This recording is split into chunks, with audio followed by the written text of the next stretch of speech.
To begin, I'd like to thank the many Minnesotans who have expressed their condolences to me for the loss of my father, and including people in this room. I thank you very much, and it means a lot to me and my family.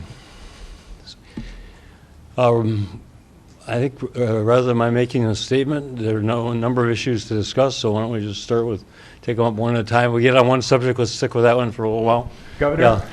Tom Bakk here from Fox 9 News. Last night during coverage of the Black Lives Matter protest on I-94, one of our reporters, Jack Heiberger, was arrested by a state trooper.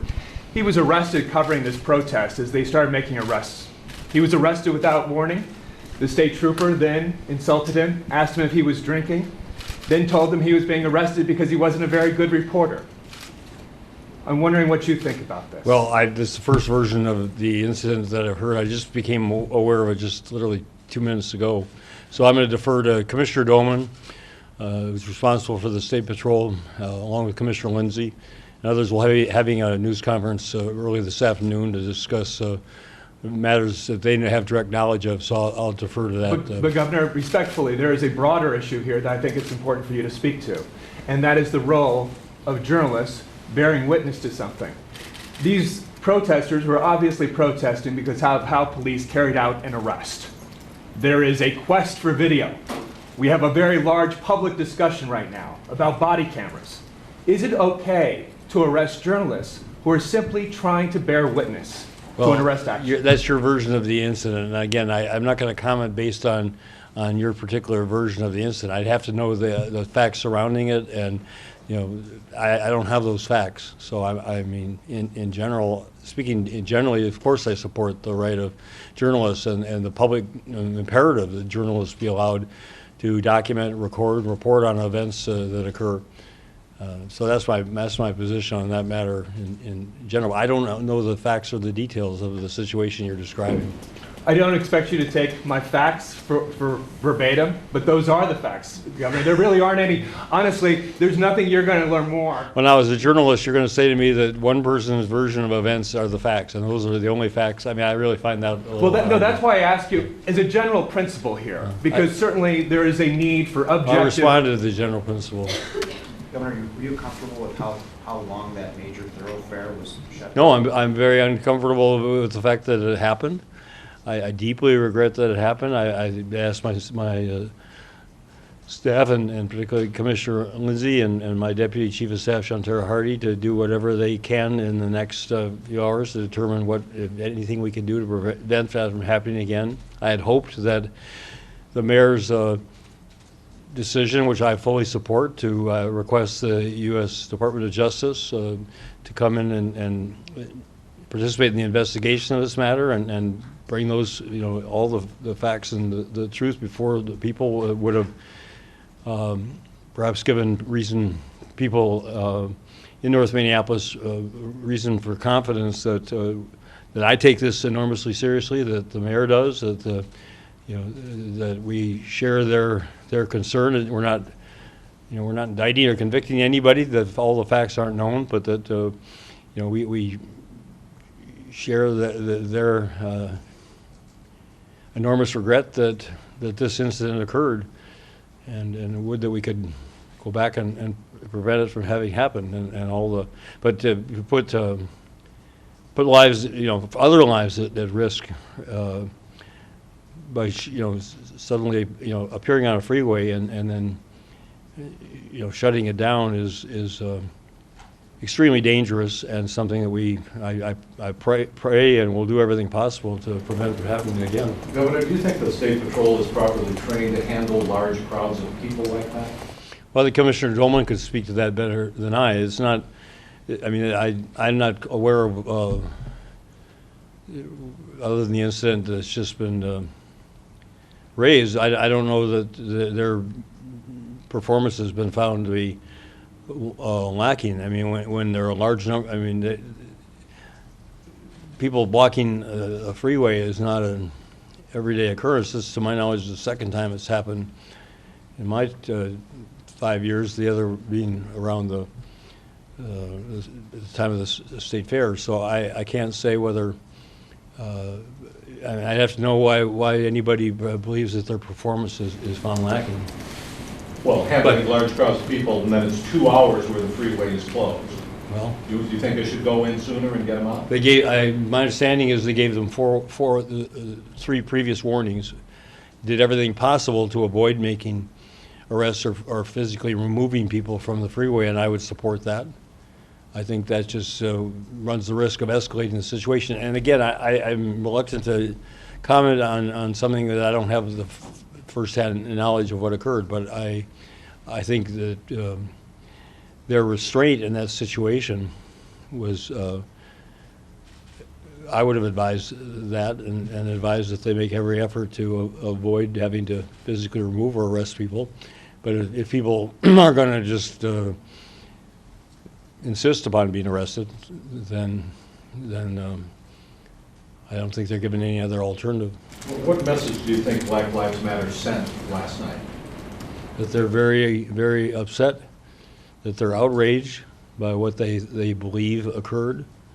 I think it's very unfortunate that all the facts surrounding the incident have not been disclosed. That we have one point of view on the occurrence there, and I've been urging others who have other perspectives and other experiences with that incident to come forward and express their experience with the events that occurred, so that we can have a more balanced perspective on what occurred and why.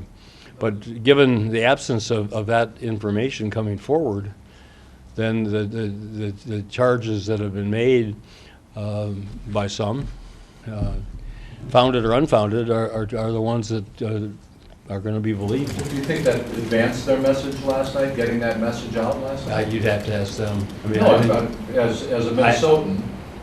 I believe any violence or any crowd incident which breeds the possibility of violence or of a serious accident.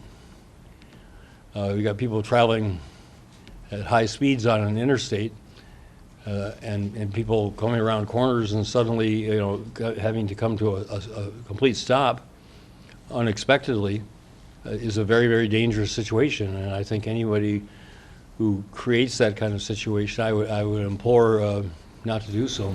Should those people who were arrested last night be prosecuted or cited? I don't know what the charges are. I can't say what. Unlawful assembly. I mean, that's a misdemeanor. I remember reading. It depends on the circumstances.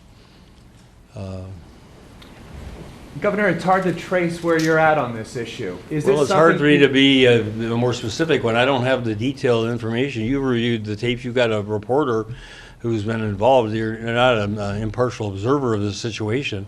So, I mean, for you to be jumping all over me because I don't have a definitive answer when I haven't seen the tapes, I don't have the information, and I'm not going to respond based on your interpretation of events. I understand that. Okay, is so this then something? live Is with this that. something that you anticipate you will later have an opinion of, that your public safety commissioner will brief you, and that you will have an opinion on, or is this something that you don't feel is under your purview? That's what I'm having. Everything that happens in Minnesota is under my purview.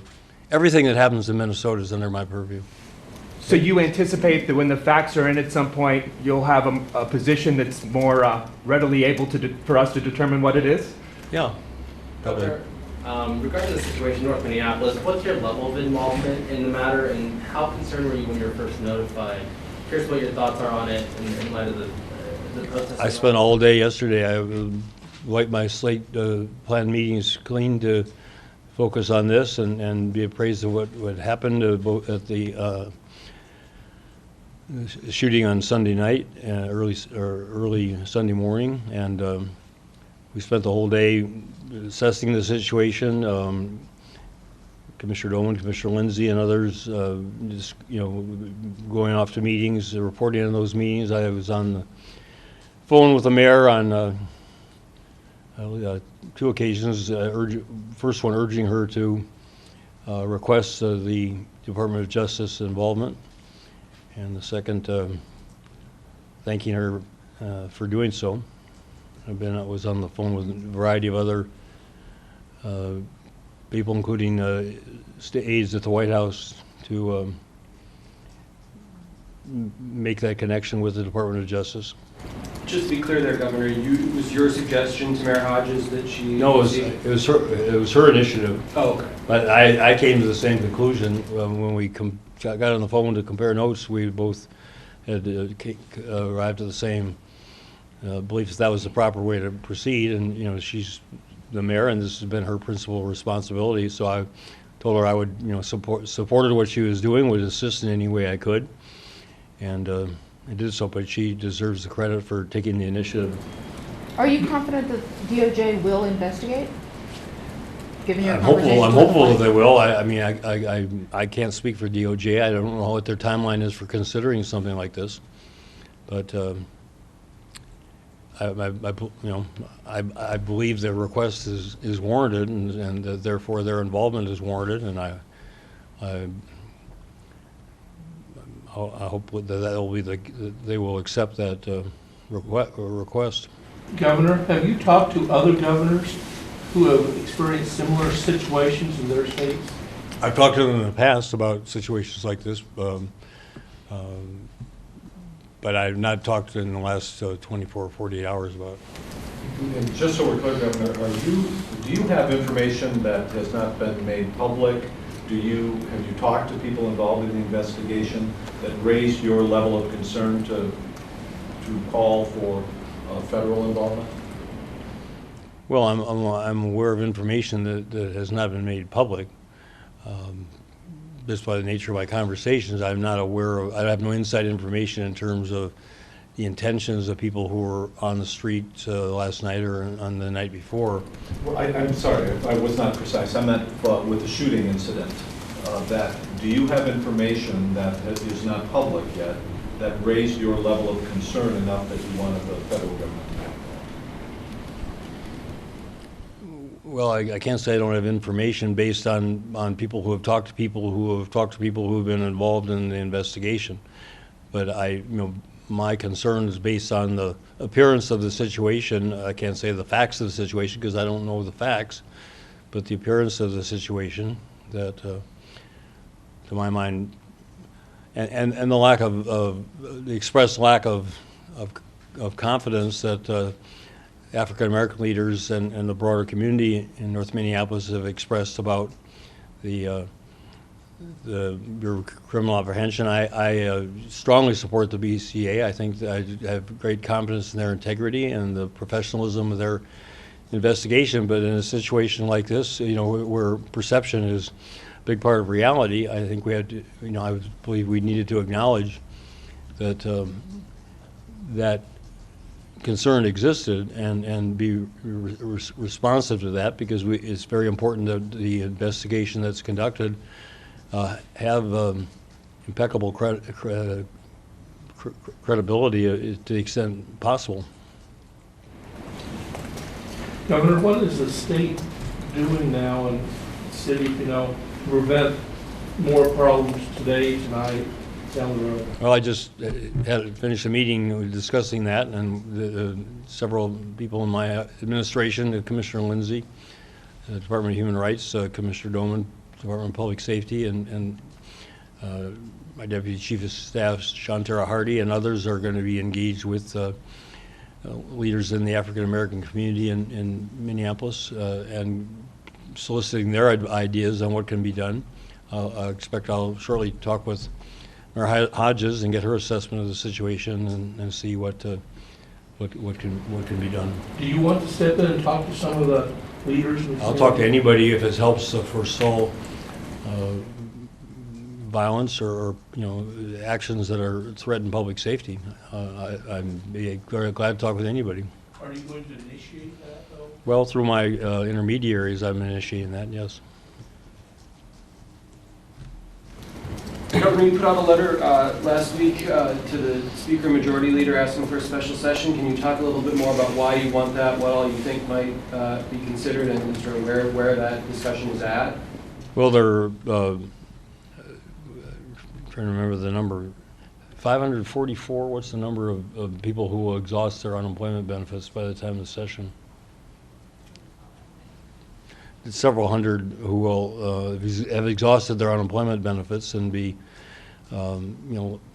subjected to that additional financial hardship in addition to the emotional distress of not being employed. Was the announcement made this morning about the North Shore? So, I mean, we got another incident of, I was called by the chief executive last night and given that information in confidence, but, it's a very severe situation up there, and nobody knows when this industry is coming back, and he asked for my involvement in urging our congressional delegation to urge the administration to take a stronger stance to prevent what they believe is the excess of illegal dumping, and certainly excessive dumping of foreign steel in the U.S. market, which I will do, and urge them to take whatever steps as swiftly as possible to create conditions where these men and women can be called back to work. In the meantime, I think we need to protect them from the extremes of that situation. You've called for special sessions multiple times since the legislature left. Are you more confident that this one will be received well? This is my second, isn't it? Walleye, Real ID, I think there was... I haven't called for special session for Real ID. I said we got to deal with it. No, I haven't called for special session for Real ID. Not quite formally, but you've said maybe. Well, maybe. In any case. I mean, believe me, the last person on this planet who wants the legislature back in session is me. But if need be, we will. I mean, there's an expense involved, and I don't do it lightly. I thought it was warranted in the case of the situation in Mille Lacs, and regretted that that was not possible. I believe it's imperative in this situation with people who are going to be without any source of income and no prospect of reemployment sometime soon. I have not called for a special session for Real ID. We've talked about whether or not it's possible at this point, and my staff has been in very regular discussions with high-level officials at the U.S. Department of Homeland Security regarding Real ID and regarding a period of time in which we would have to comply with that requirement. And at this point, based on the information we have, it's all verbal. We believe that the department, if they do deny our request to be extension based on the information we provided, Speaker Dowd's provided, will allow us enough time that we can deal with it at the beginning of the regular session. But we'll have to wait until we get a definitive word from the department. But it's not my belief at this point that a special session is going to be necessary to handle that situation.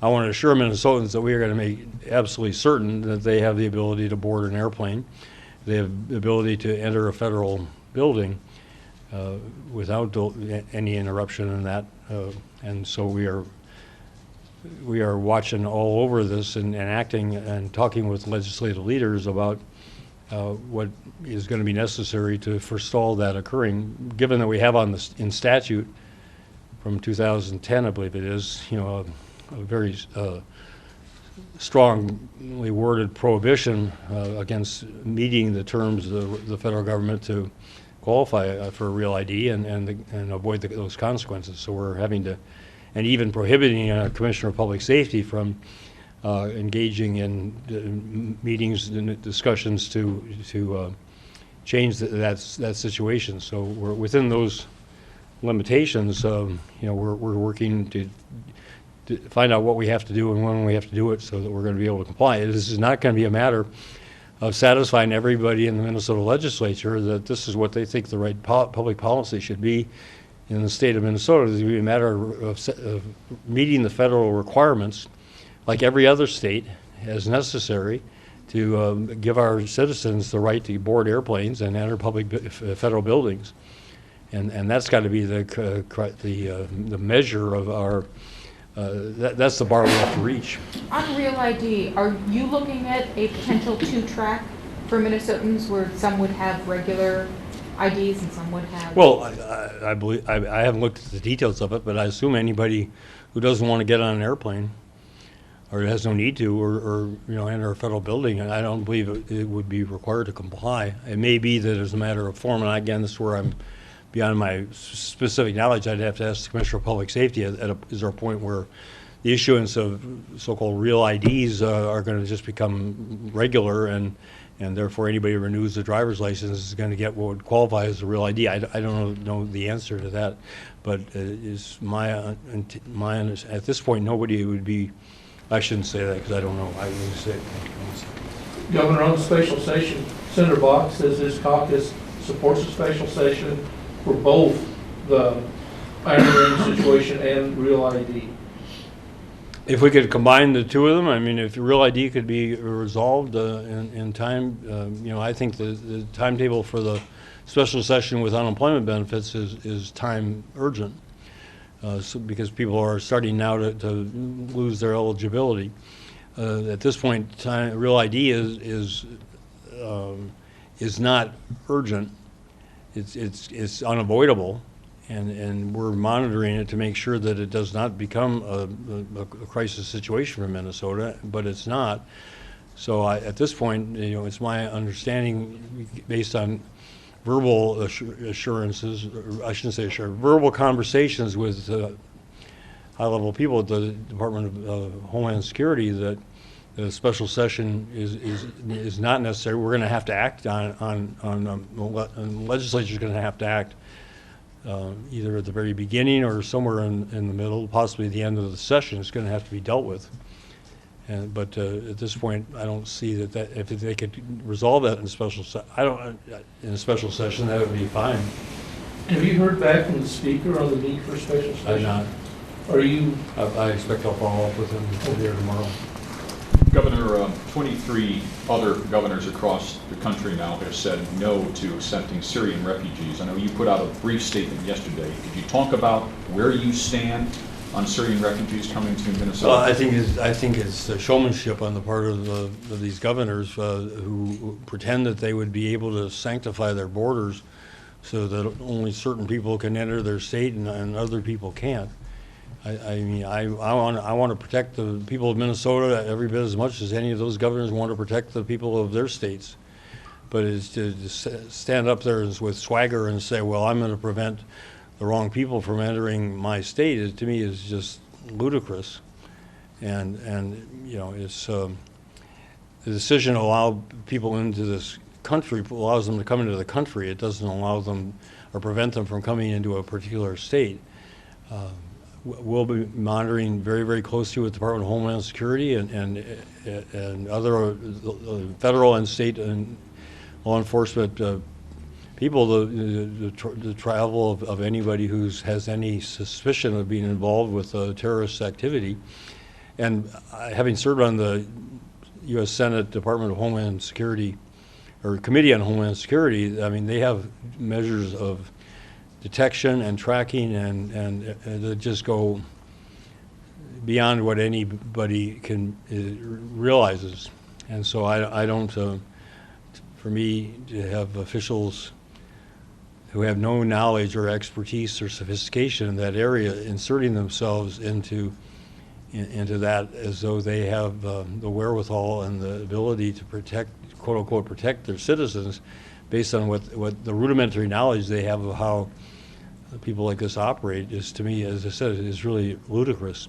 These people have children in their arms who are fleeing. They're not terrorists. They're fleeing terrorists in their respective countries, like Syria, and they're not a threat to anyone.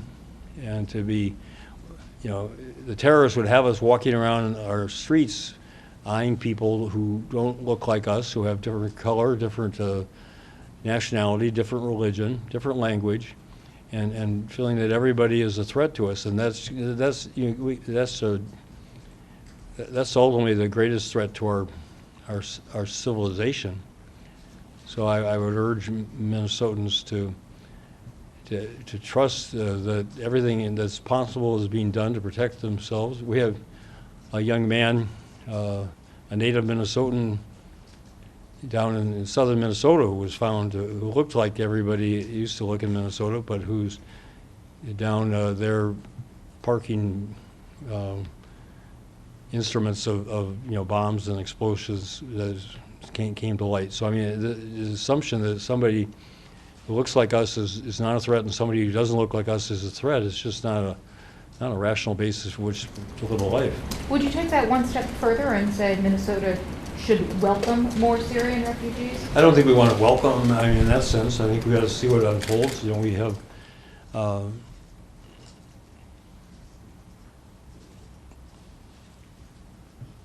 I wouldn't say we would welcome, but I think I trust our churches and nonprofit refugee organizations to make a determination of what's appropriate. Their costs, social costs involved with bringing in people who are indigent refugees, and I want to be careful if this starts to increase. Since 2009, Syrian nationals who have come to reside in Minnesota, to our knowledge, a family of 7 last year, and then 2 others before that. So we're not a natural locus for a refugee community, a Syrian refugee community. But again, we'll monitor the situation as we do others who come into this country who have any possible connection. But to think that every Syrian coming into the United States is a threat to be of terror, brings a threat of terrorism, is just to me not a rational assumption. Governor, sticking with kind of the issue of terrorism and what's an important concern and what's not, at our airport there have been 3 workers at the airport who have later gone on to fight for terror groups overseas, 2 for al-Shabaab and 1 for ISIS. The insider threat's getting a lot of attention because of the Russian jet. Is that something you get briefed on or that you've inquired about, is insiders at the airport? I've not been briefed on it. But that's a good point. I should be, and I'll take that suggestion. I trust our airport operation, but you can't be too careful given what occurred there. So I mean, it's a good point.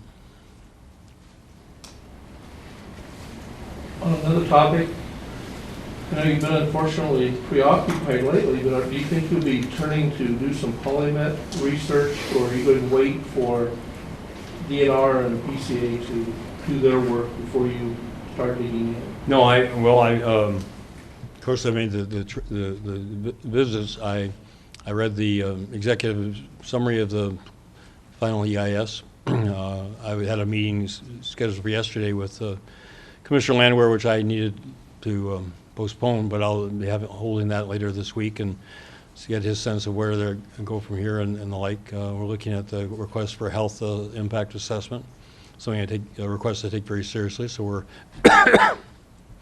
meeting with Commissioner. I'll be meeting with Commissioner Ellinger also later this week to look at that request. So yes, I spent already a great deal of time on it, and we'll spend a great deal more.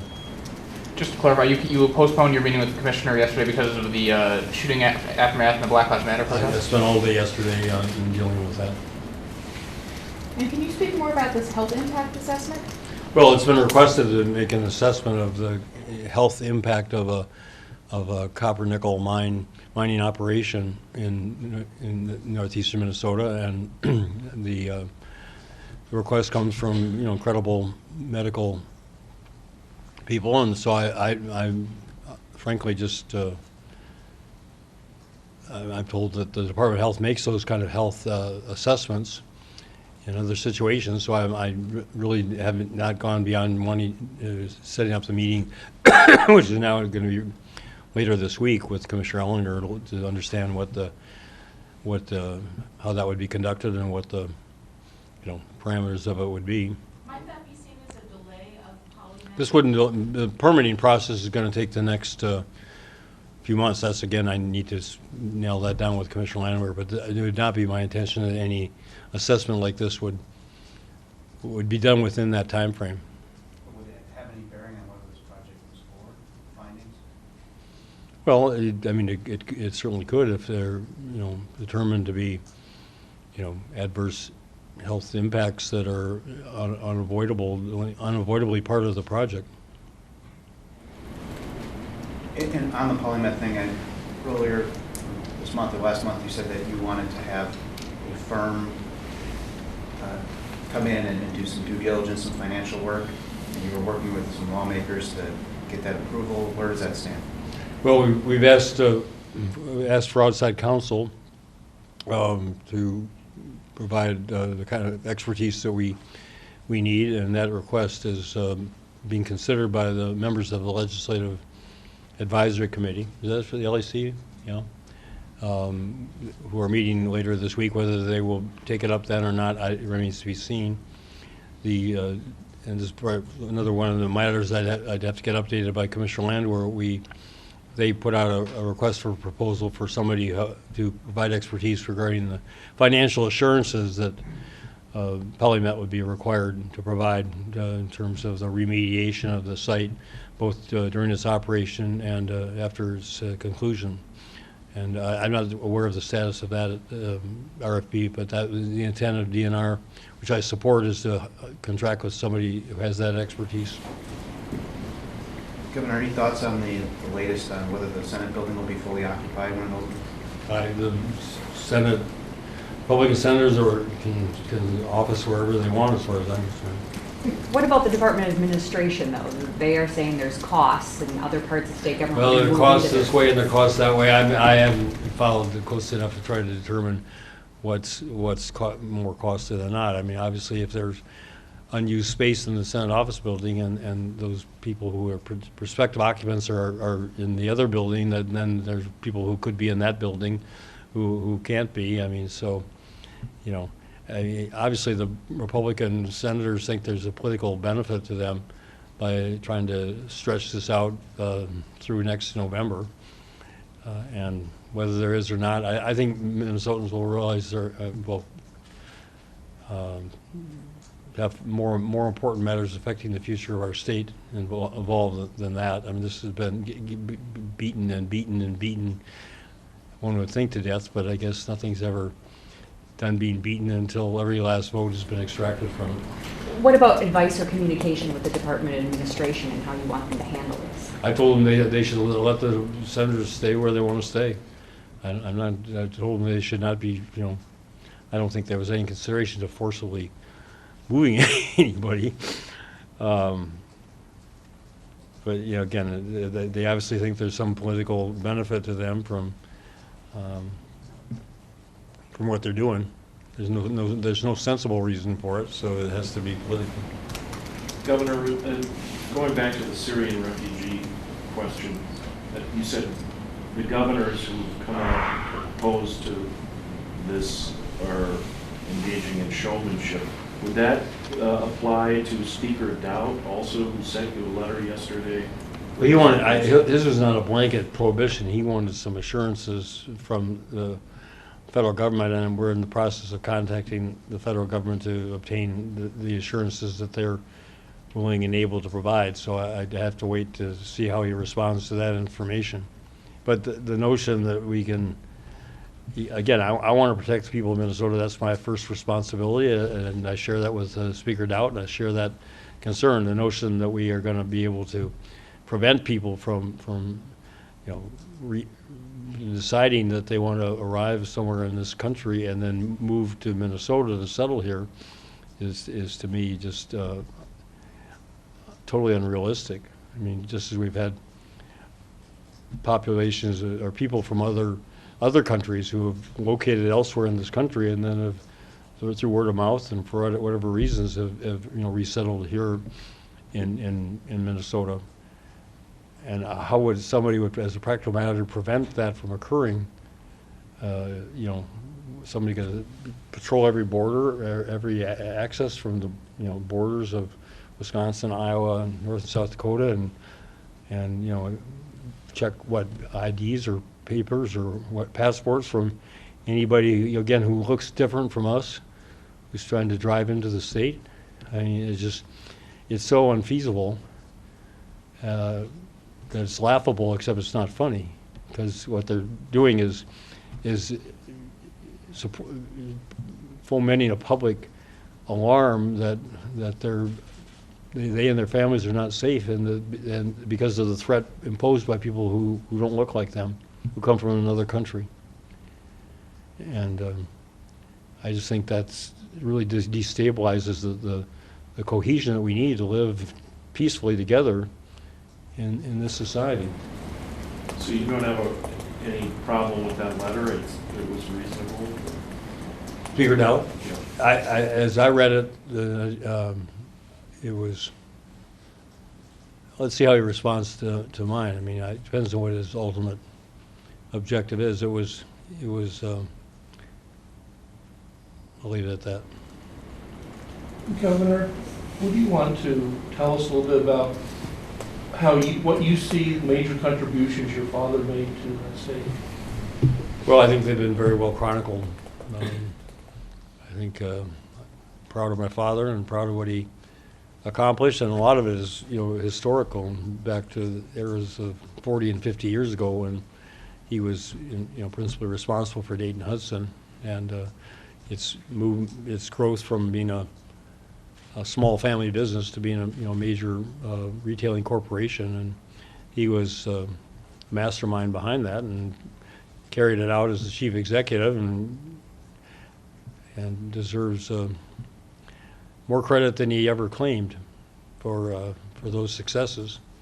And his philanthropy, his generosity to the now MIA, has been well chronicled, and his generosity to other nonprofit charitable causes as well. So I'm glad that he posthumously got